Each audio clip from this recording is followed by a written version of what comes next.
Well, happy 2026. Gosh, we're off to an incredibly wild start. I've received several emails from folks asking me my opinion about the abduction of Maduro and his wife out of Venezuela. And I guess first and foremost, I want to make it clear that it really doesn't matter what my opinion is, and frankly, it doesn't matter what your opinion is. What matters is what is the law. And the UN Charter clearly rules out what was done is complete violation of the law. That's what we all need to take into account. So folks are asking me, what effect is this going to have? And I'm going to maybe have to do a couple of videos, but we'll see if I can't squeeze it in. First of all, as always, I'm never going to be the first one out of the chute. Okay, the minute this happened, everybody within minutes over their holiday was all there trying to get as many views as they can, and that's never been my goal. My goal's always been accuracy, and what I understand is truth through research. And one fact to consider, I don't completely blame the West for doing what they're doing. I blame them how they went about doing it. What you're just starting to hear now, and of course, being a subscriber to Martin Armstrong at Armstrong Economics and a longtime subscriber, and inputting several questions to Socrates, the computer source, which just seems to be bang on target every time. And I can't stress that enough to my subscribers and viewers. Check them out at Armstrong Economics. I never want to steal anybody's information and claim it as my own. This is a part that you're just starting to hear about, and I believe Russia made a huge mistake in announcing that they're liable to, and they can't see any reason why they shouldn't be putting in military equipment, and I'm talking state-of-the-art equipment.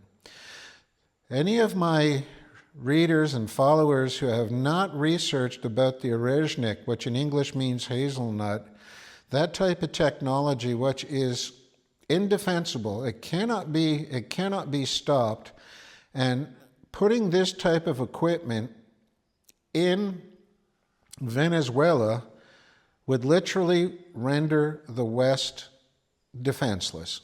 It is defenseless even from anywhere within its range because it's reaching speeds of Mach 10, and it flies in a completely erratic flight pattern that just cannot be traced, let alone stopped.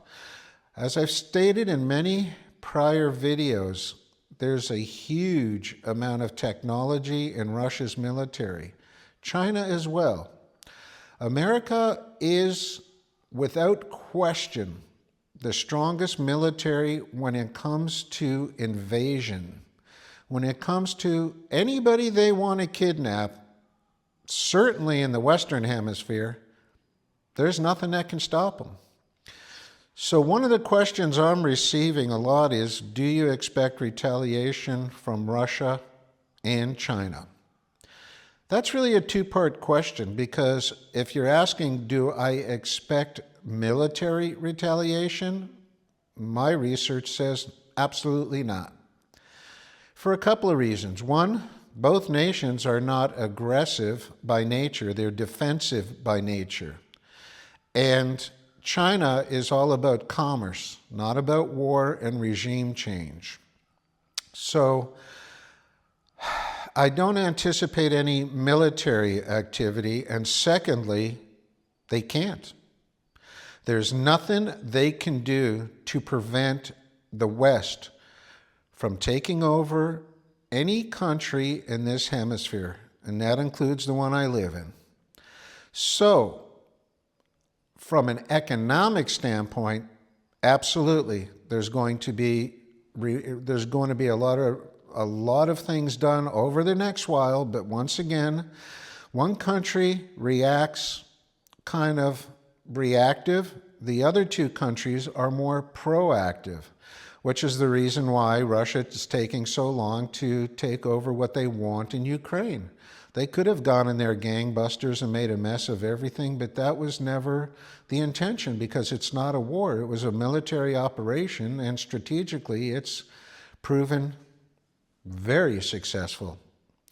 Secondly, what I think is going to occur over time is ask yourself, will China be interested in investing in ports, superstructure, any type of commerce in South America and the Caribbean if this is what's going to happen?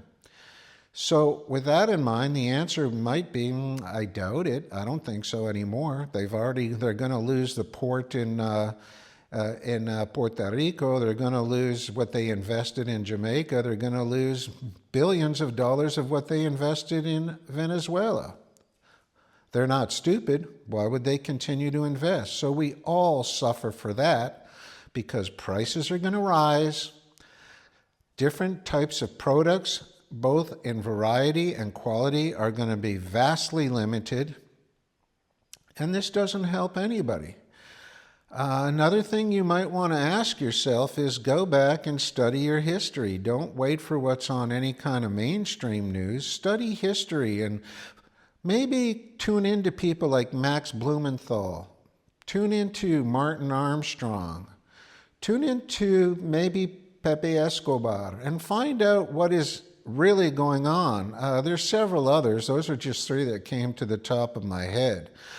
However, make no mistake about it, it is going to hurt price-wise and it's going to hurt in terms of product-wise. Now, secondly, this also includes the country I live in.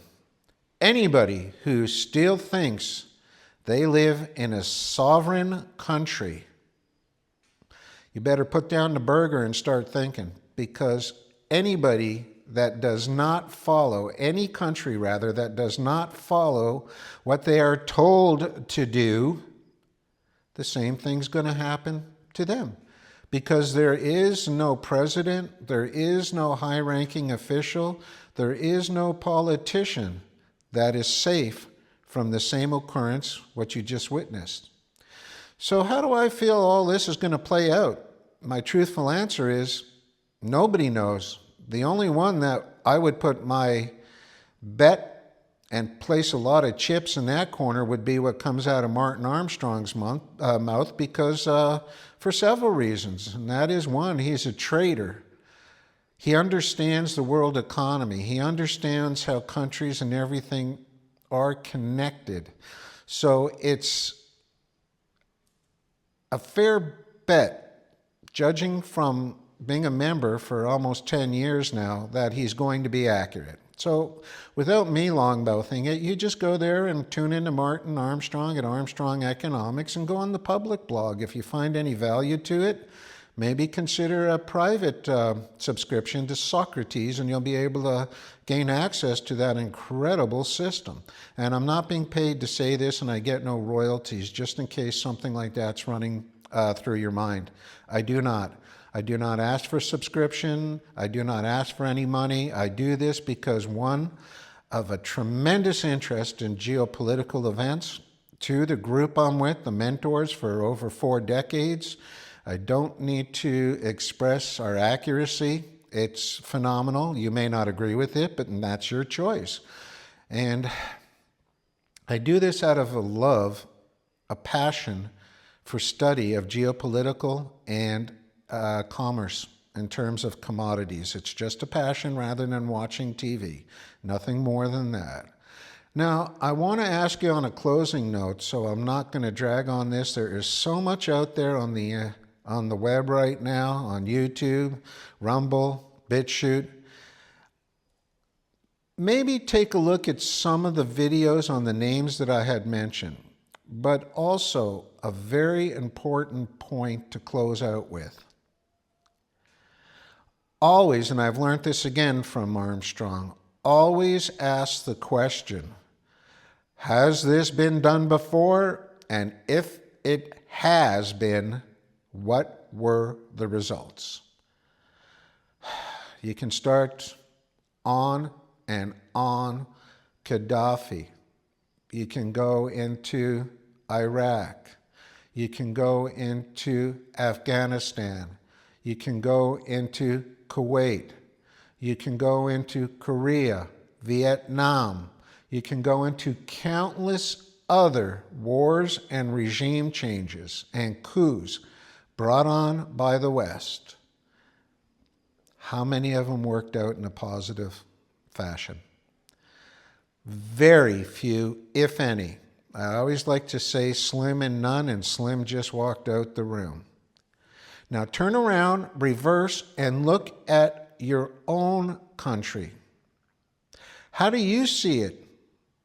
What path, what direction do you see happening? Do you not see sides that cannot even talk to each other anymore?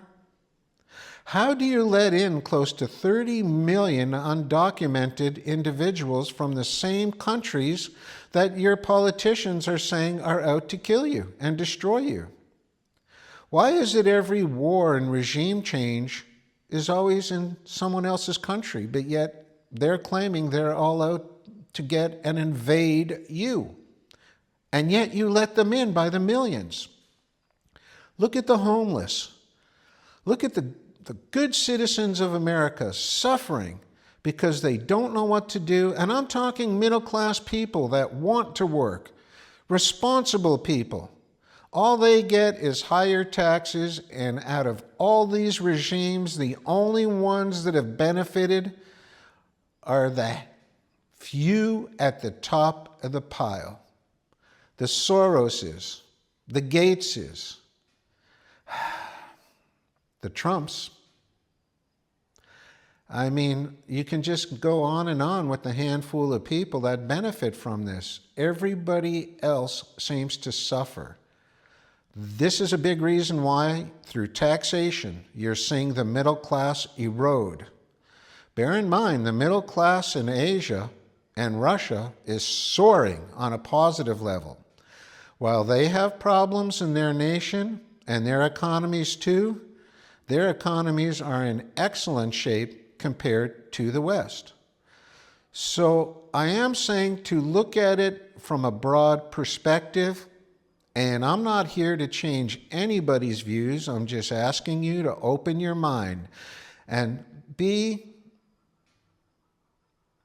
I guess, caring enough to do a bit of real information seeking, because the nation of the West is alienating itself, and what is going on now, while that may appear to a certain group of people that support a specific politician, bear in mind one very important fact.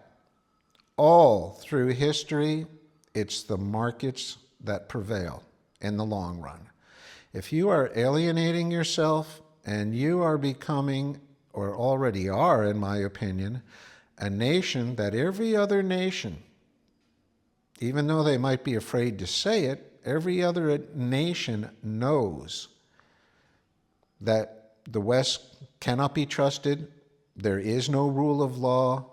It has become a rogue state controlled by neocons, the military-industrial complex, and a few sick individuals with egos as big as this globe. You'll begin to see the future does not look good. So keep that in mind. Once again, there's no reason to polarize. Everyone's entitled to their opinion. Remember, you do have the freedom of choice and the freedom, if you want to call free will, to choose. But both of those run into a brick wall when it comes to protecting you from the outcome of those choices. I urge you to keep that in the back of your mind. And in a closing note, again, I'm not saying Maduro was a good person.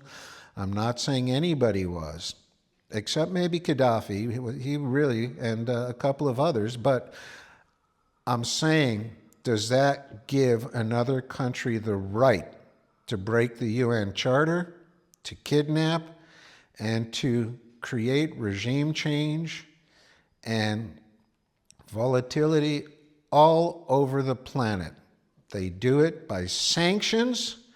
Then as economies break, like a big part of it was part of Iran, A big part of it was also part of Venezuela, although Maduro did, adapt to flawed ruling of the country. I agree with that. But a lot of the poverty in all these countries are caused by sanctions.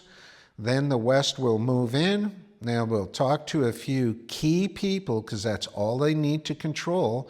They never did care about the citizens. Just look at the death toll. And they never did care about anything else but controlling a few of the upper tier people, because they will have the power to control the public. That's another reason why I do not see America going in there strongly on a ground invasion. They don't need to. So keep in mind, I think this retaliation you're going to find unfold over the next few weeks along the lines of economic warfare, not physical warfare. Anyway, that's what I've got to offer. I wanted to wait a few days before, and I didn't jump the gun. And now that it's been on public interview about how Russia, which nobody talked about, was talking about putting in advanced military capabilities with weaponry that could reach America in under 5 minutes. That might be one reason why I don't think what Trump did for that aspect only was insane. I do think it was insane the way they went about it. Anyway, that's what I got for you. I hope 2026 turns out to be a better year than it's starting out. I do expect from our research it to be a very volatile year, and I don't see any changes on the horizon. But through a lot of bad comes a lot of good. Till next time, it's Barry.